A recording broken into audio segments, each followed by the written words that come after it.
Do you know what, darling? I was really, really fortunate. I mean, in fact, all of us, we still talk about it because I often see Shane here, saw Paul the other week, saw Jeff, still see a lot of each other.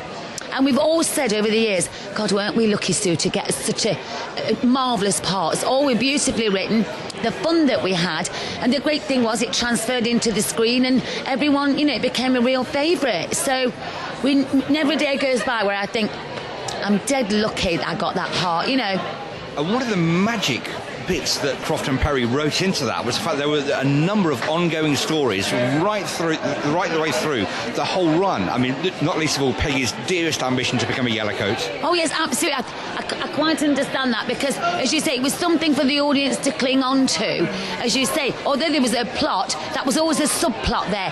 And each week they probably tuned in to say, oh, bless her, she's got an interview today. I wonder if she'll get the job. And then, of course, in one week it was, oh, no, she didn't get the job again, you know. And, of course, equally, Ruth's part, Gladys, desperate to get Geoffrey Fairbrother, you know, of course, I mean, he left, but then desperate to get Clive, and she finally did. And then, of course, when you think about it, Paul, Ted Bovis, his kind of subplot, if you like, was, oh, well, I want to get on Coronation Street. Never mentioned it, of course, because you couldn't say that, but he said, I want to get on that party, I want to party in that street play. So I know what you're saying, that was the cleverness. Each week you had the bit of fun, but their initial underlying character never really left, did it? Just tell me, very, very quickly, just between you and I, what was it with Gladys's badge being upside down? I know, isn't it absolutely fantastic? We don't know what happened. Wardrobe never noticed it, ever. And of course it set a precedent then, and they went, continuity? Oh, God, isn't it amazing that you clocked that? Yeah. And we all went like that. And she said, oh, God, it's too late now. I said, can't you turn it up now? She said, oh, no, so she said, I got it upside down in the scene one. I got to spend the next of the bloody series wearing it. And the campus thing was, she's married to John Jackson, and he was a major in the army. Well, of course, he comes from Nottingham like me. And of course it's quite a strong accent. And anyway, she said to me one day, she said, oh, so I'm worried. I said, what's the matter? I'm going to marry John and I can't understand a bloody word he's saying. So I had to actually try and help her with translation. Oh, but we had some fun. You know, the great thing was, Neil, I used to love the sound of the scripts coming in the letterbox, because you knew your wife would do the scripts and you'd go, oh, God, that's hysterical. That's going to be fabulous. Oh, that's going to be sad. And you just couldn't wait because you knew we had 10 years of absolute fun, Neil.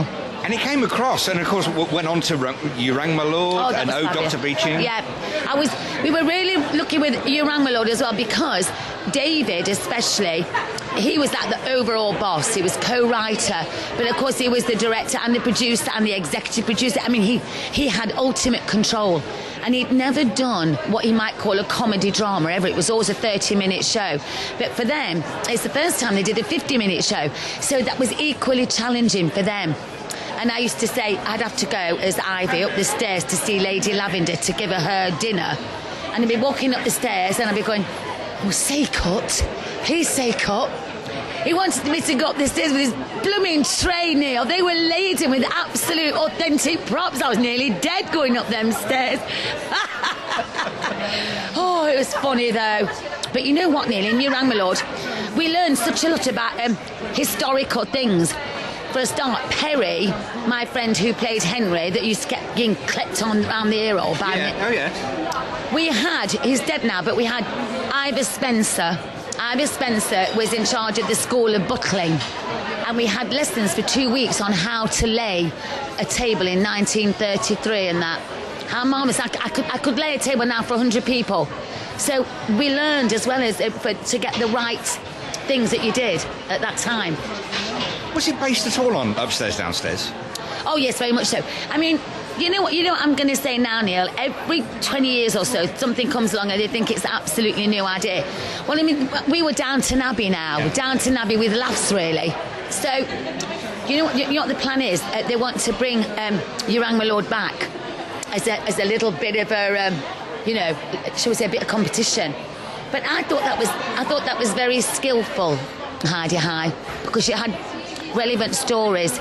Each week they talked about the depression one week, which was happening, and like Mr. Teddy, he was the Lothario of the family.